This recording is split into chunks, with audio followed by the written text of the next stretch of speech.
ನಾನು ಗವರ್ನರ್ ಅವರಿಗೆ ಯಾವ ರೀತಿ ಅಗೌರವ ಮಾಡಿದ್ದಾರೆ, ಮತ್ತೆ ಅವ್ರ ಕೈಲೇ ಬಂದ್ಬಿಟ್ಟು ಈ ಸರ್ಕಾರಕ್ಕೆ ಹೊಗಳಿಕೆ ಮಾತುಗಳು, ಆಕ್ಸ್ಫರ್ಡ್ ಯೂನಿವರ್ಸಿಟಿಯಿಂದ ಬಿರುದು ಬಾವಲಿಗಳು ಇವೆಲ್ಲ ಹೇಳಿದ್ದೀನಿ ಬೆಳಗ್ಗೆ.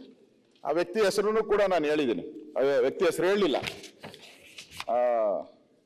ಜೋಶ್ ಪೌಲ್ ಅಂತ ಹೇಳ್ಬಿಟ್ಟು, ಪೌಲ್ ನನ್ನ ಕಲ್ಲರೆ ಡೌಟ್ ಹೆಸರಾಯ್ತಾನ. ಪ್ರಿಯಾಂಕ್ ಬೆಳಗ್ಗೆಯಿಂದ ನನ್ನ ತಲೆ ತಿಂತಾವ್ರೆ. ನಾನು ಪ್ರಿಯಾಂಕಾ ಅನ್ನಕ್ಕೆ ನಾನು ಗೌರವ ಕೊಟ್ಟು ಅವ್ರು ಪ್ರಿಯಾಂಕಾ ಅಂದೆ, ಗೌರವ ಅಂದ್ಬಿಟ್ಟು. ಇವರು ತಪ್ಪು ಹೇಳ್ತಾ ಇದಾರ, ತಪ್ಪು ಹೇಳ್ತಾ ಇದ್ದಾರೆ. ಪ್ರಿಯಾಂಕ್ ಏಕವಚನದಲ್ಲೇ ಹೇಳ್ತೀನಿ. ಹೌದು, ಬಹುವಚನ ಅಂದ್ರೆ ಬಹುವಚನ. ಅದರಿಂದ ಜಿ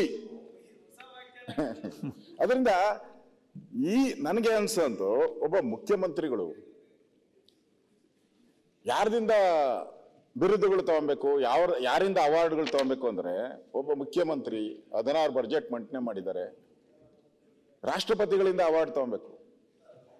ರಾಷ್ಟ್ರಪತಿಗಳಂತವ್ರು ಗೌರವ ಕೊಡ್ಬೇಕು. ನೀವು ಸಿದ್ದರಾಮಯ್ಯನವರು ಈ ತರದ ವ್ಯಕ್ತಿ ಅಂತ ಹೇಳ್ಬಿಟ್ಟು, ಅದು ಬಿಟ್ಬಿಟ್ಟು ನಿಮ್ಮ ಆಫೀಸಲ್ಲಿ ಕೆಲಸ ಮಾಡೋನ್ ಕೈಲಿ ನೀವು ಅವಾರ್ಡ್ ತಗೊಂಡ್ರೆ ಅದೇನು ಗ್ರಾಮಿ ಅವಾರ್ಡ್ ಮಾಡ್ತಿಲ್ಲ ಅಧ್ಯಕ್ಷರೇ. ಆಕ್ಸ್ಫರ್ಡ್ ಹೆಸರಲ್ಲಿ ದಾದಾ ಸಾಹೇಬ್ ಫಾಲ್ಕೆ ಅವಾರ್ಡ್ ರಾಜ್ಪಾಲರ ಕೈಯಲ್ಲಿ ಏಳ್ಸೋ ಮುಖಾಂತರ ಅದಕ್ಕೆ ಘನತೆ ಗೌರವವನ್ನ ಕಡಿಮೆ ಮಾಡ್ತಾರೆ. ನಾನು ಇಲ್ದಾಗಲ್ಲ. ಮುಖ್ಯಮಂತ್ರಿಯವರ ಆಫೀಸಲ್ಲಿ ಕೆಲಸ ಮಾಡೋರಲ್ಲಿ, ನಿಮ್ಮ ಆಫೀಸಲ್ಲಿ ಕೆಲಸ ಮಾಡೋರಲ್ಲಿ ಅವ್ರ ಮನುಷ್ಯ ಅಲ್ವಾ? ಅವ್ರಿಗೇನು ವೈಯಕ್ತಿಕವಾದಂತ ಅಸ್ತಿತ್ವ ಇರಲ್ಲ ಅಂತೀರಾ? ಯಾಕೆ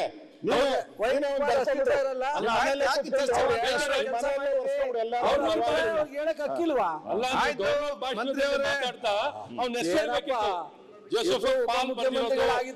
ಯೂನಿವರ್ಸಿಟಿ ಅಲ್ಲ, ನಮ್ಮ ಆಫೀಸ್ ಈಗ ಸನ್ಮಾನ್ಯ ಚಲುವರಾಯ ಸ್ವಾಮಿ ಅವರು ಹೇಳಿರೋದು ನನಗೇನು ಬೇಜಾರಿಲ್ಲ. ನೆಕ್ಸ್ಟ್ ನಾನು ಅವರ ಕೃಷಿ ಇದಕ್ಕೆ ಹೋಗ್ತೀನಿ, ಅವ್ರಿಗೊಂದು ಅವಾರ್ಡ್ ಕೊಡೋಣ. ಅವ್ರ PN ಯಾರನ್ನ ಕರೆದು ಅವ್ರ ಕೈಲಿ ಅವಾರ್ಡ್ ಕೊಡ್ಸ್ಬಿಡ್ತೀನಿ. ನಾವೆಲ್ಲ ಚಪ್ಪಾಳೆ ತಟ್ತೀವಿ, ಖುಷಿಯಾಗಿ ಬಿಡಿ. CM ಘನತೆ ಗೌರವ ಹೇಳಿದೆ ಅಷ್ಟೇ. ನಾನು CM ಆ ಥರದ ಒಂದು ವ್ಯಕ್ತಿತ್ವ ಇರ್ತಕ್ಕಂಥದ್ದು, ಆ ಚೇರ್ ಆ ವ್ಯಕ್ತಿತ್ವ ಇರ್ತಕ್ಕಂಥದ್ದು. ಅವ್ರಿಗೆ ಆ ಥರದ ಒಂದು ಗೌರವ ಕೊಡ್ಬೇಕಾದ್ರೆ ಆ ಥರದ ವ್ಯಕ್ತಿತ್ವ ಇರ್ತಕ್ಕಂಥ ಆರ್ಥಿಕ ತಜ್ಞರು ಆ ಥರದವ್ರು ಕೊಟ್ರೆ ಅದಕ್ಕೊಂದು ಬೆಲೆ ಇರ್ತದೆ. ಆ ರೀತಿ ಬರ್ಸ್ಕೊಂಡಿರುವಂಥದ್ದೇ ಅಪಮಾನ.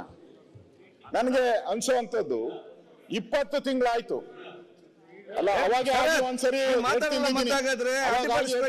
ಒಂದ್ಸರಿ ಇಲ್ಲ, ಎಲ್ಲರೂ ಮಾತಾಡ್ಲಿಕ್ಕಿದೆ.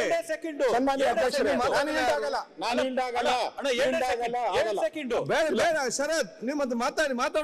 ಸನ್ಮಾನ್ಯ ಅಧ್ಯಕ್ಷರೇ, ಸರ್ಕಾರ ಇಷ್ಟೆಲ್ಲ ಬರ್ಸ್ಕೊಂಡಿದೆಯಲ್ಲ, 20 ತಿಂಗಳಾಗಿದೆ ಸರ್ಕಾರ ಬಂದು, 20 ತಿಂಗಳಾಗಿದೆ, ಇನ್ನು ಟೇಕ್ ಆಫೇ ಆಗಿಲ್ಲ. ಅವಾಗ ರನ್ವೇ ಬಂದೈತೆ ಅಂತ ನಾನು ಇಂಟರ್ನ್ಯಾಷನಲ್ ಏರ್ಪೋರ್ಟ್ ಅಲ್ಲಿ ಕಾಯ್ತಾ ಇದ್ದೆ, ರನ್ವೇ ಬಂದೈತೆ ಅಂತ. ಆಗ್ಲೇ ಶುರು ಆಯ್ತು ಒದ್ ಕಿತ್ಕಂತೀನಿ ಅಂತ, ಹಾಗೆ ಶುರು ಆಯ್ತು. ಅಡ್ಡ ಬರ್ತಾವೆ, ಏನು ರನ್ವೇಗೆ ಬೆಕ್ಕುಗಳ ಅಡ್ಡ, ಎಲ್ಲ ಅಡ್ಡಗಳು ಬರ್ತಾವೆ.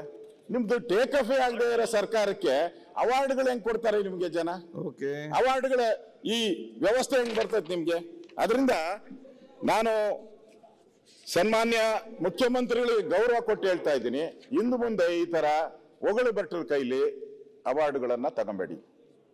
ಅದಕ್ಕೋಸ್ಕರ ತಜ್ಞರಿದ್ದಾರೆ, ಅದಕ್ಕೋಸ್ಕರ ಜಗಮೆಚ್ಚಂತವರು ಜ್ಞಾನಿಗಳಿದ್ದಾರೆ, ವಿಜ್ಞಾನಿಗಳು, ಅವ್ರ ಕೈಲಿ ತಗೊಳ್ಳಿ. ಅದಕ್ಕೊಂದು ಅರ್ಥ ಬರುತ್ತೆ, ಅವಾರ್ಡ್ಗೊಂದು ಅರ್ಥ ಬರ್ತತೆ.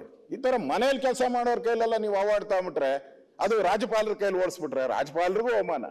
ನಾನು ಬರಿತೇನೆ, ರಾಜ್ಯಪಾಲರಿಗೂ ಒಂದು ಪತ್ರ ಬರಿತೀನಿ, ಹಿಂಗೆಲ್ಲ ಮಾಡಿದ್ದೀರಾ ಅಂತ. ಸನ್ಮಾನ್ಯ ಅಧ್ಯಕ್ಷರೇ, ಈ ಸರ್ಕಾರ ಬಂದ ಮೇಲೆ ಪದೇ ಪದೇ ಈ ಸರ್ಕಾರ ಪಾಪರಾಗಿದೆ ಅಂತ ನಾನು ಹೇಳಿದ್ದೀನಿ, ಬಹಳಷ್ಟು ಸರಿ ಹೇಳಿದ್ದೀನಿ. ಹಣ ಇಲ್ಲ. ಶಾಸಕರು ಕೂಡ ಬಹಳಷ್ಟು ಕಾಮೆಂಟ್ಗಳು ಮಾಡಿದ್ದಾರೆ, MLAಗಳು ಮಾಡಿದ್ದಾರೆ, ಅಡ್ವೈಸರ್ಸು ಮಾಡಿದ್ದಾರೆ. ಇಲ್ಲಿ 9 ವಿಶ್ವವಿದ್ಯಾಲಯಗಳನ್ನ ನೀವು ರದ್ದು ಮಾಡ್ತಾ ಇದ್ದೀರಾ. DK ಶಿವಕುಮಾರ್ ಅವರ ನೇತೃತ್ವದ ಒಂದು ಸಮಿತಿ 9 ವಿಶ್ವವಿದ್ಯಾಲಯಗಳನ್ನ ರದ್ದು ಮಾಡಬೇಕು ಅಂತ ಹೇಳಿದ್ದಾರೆ.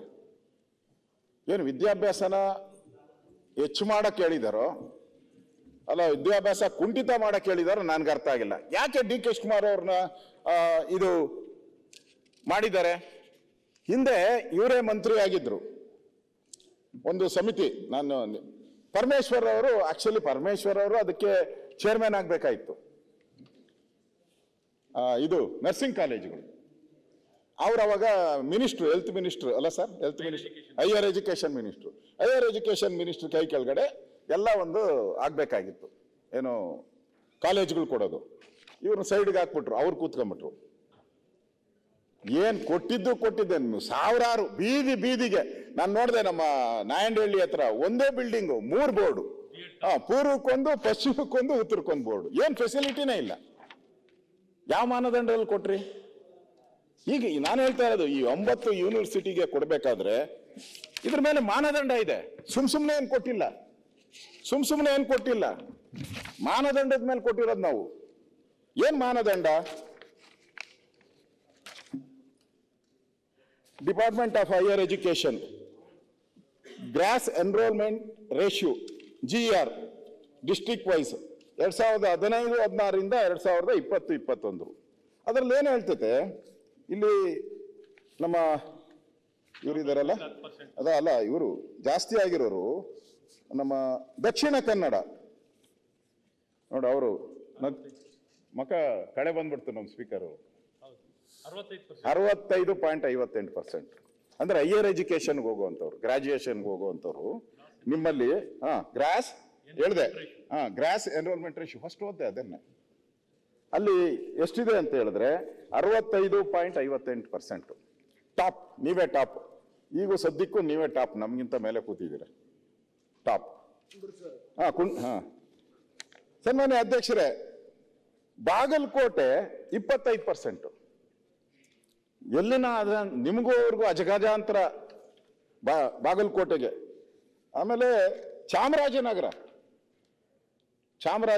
Reserve constituency 10.62. ಬರ್ತೀನಿ.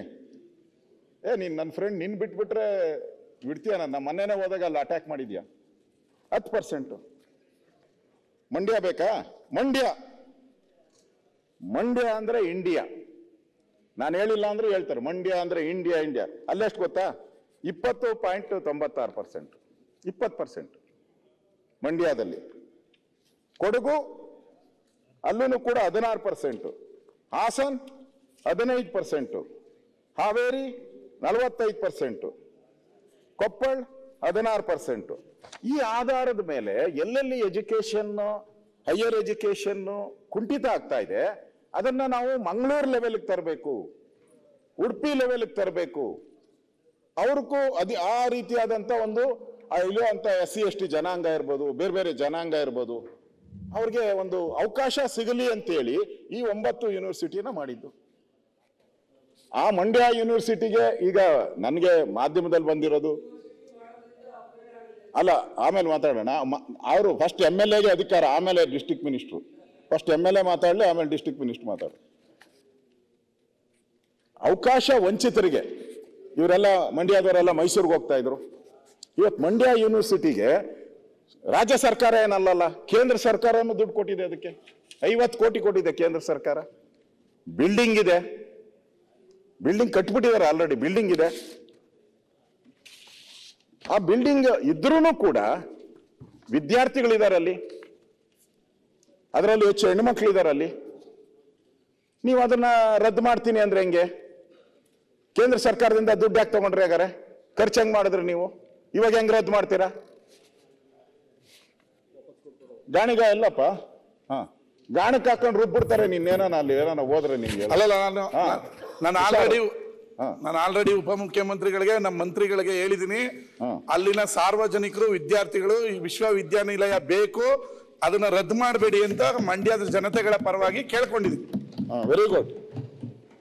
ನೋಡಿ, ಇದು ಚಾಲೆಂಜ್ ಅನ್ನೋದು. ನಿಮ್ ಡಿಸ್ಟ್ರಿಕ್ಟ್ ಮಿನಿಸ್ಟರ್ ಏನು ಕೆಲಸಕ್ಕೆ ಉಪಯೋಗ ಇಲ್ಲ ನೋಡು. ನಿನ್ಗಿರೋ ದಮ್ಮು ಅವ್ರಿಗಿಲ್ಲ ಈಗ. ಅದಕ್ಕೆ ನೋಡಿ, ಆಯ್ತು. ಬೀದರ್ ಮಂತ್ರಿ ಇಲ್ಲ, ಬೀದರ್ ಬಂದಿಲ್ಲ, ಈಶ್ವರ್ ಖಂಡ್ರೆ ಬಂದ್ ಮುಟ್ ನೋಡ್ರಿ ಅಂತ ಹೇಳಿದ್ರು. ನಮ್ಮ ಉಪಮುಖ್ಯಮಂತ್ರಿಗಳು ಕೈ ಬಿಟ್ಬಿಟ್ರು. ಬೀದರ್ ತಂಟೆಗೆ ಹೋಗಿಲ್ಲ. ಅದೇನೋ ಹೇಳ್ತಾರಲ್ಲ ರಾಮಚಂದ್ರ ಗೌಡ, ಅದೇನೋ ನೈವ ಗಜಂ ನೈವ, ಅದೇನೋ ಸಂಸ್ಕೃತ ಶ್ಲೋಕ ಹೇಳ್ತಾರೆ. ಅಂದ್ರೆ ಬಲಿ ಕೊಡ್ಬೇಕಾದ್ರೆ ಹುಲಿನ ಯಾರು ಬಲಿ ಕೊಡಲ್ಲ, ಆನೆನ ಯಾರು ಬಲಿ ಕೊಡಲ್ಲ, ಕುರಿ ಕೋಳಿ ಹಿಡ್ಕೊಂತಾರೆ, ಹಂಗೆ ಹಿಡ್ಕೊಂತಾರೆ ಇವರು ಎಲ್ಲ. ಇಂಥವ್ರನ್ನ ಹಿಡ್ಕೊಂಡವ್ರೆ ಎಲ್ಲ. ಚಾಮರಾಜನಗರ ಕೇಳೋರಿಲ್ಲ, ಈಗ ಮಂಡ್ಯ, ಆಮೇಲೆ ಕೊಪ್ಪಳ, ಬಾಗಲಕೋಟೆ, ಈ ಥರದವ್ರನ್ನೆಲ್ಲ ಇಟ್ಕೊಂಡಿದ್ದಾರೆ. ಇದು ನಾನು ಹೇಳೋಂಥದ್ದು, ಇದು ಕೊಟ್ಟಾರೆ ಬೇಕಾಗಿರೋ ಅಂಥದ್ದು 450 ಕೋಟಿ ಅಷ್ಟೇ. 450 ಕೋಟಿ ಹಣ ಅಷ್ಟೇ. ಏನ್ ಸರ್ಕಾರ ಅಷ್ಟು ಪಾಪರ್ ಆಗೋಟಿದ್ಯಾ? ಆಯ್ತು, ನಾ ಹೇಳ್ತೀನಿ. ಅಲ್ಲ, ನೀವೆಷ್ಟು ಇಟ್ಟಿದ್ರಿ? ಒಂದೊಂದಕ್ಕೆ 2 ಕೋಟಿ ರೂಪಾಯಿ ಇಟ್ಟಿದ್ರಿ. 2 ಕೋಟಿ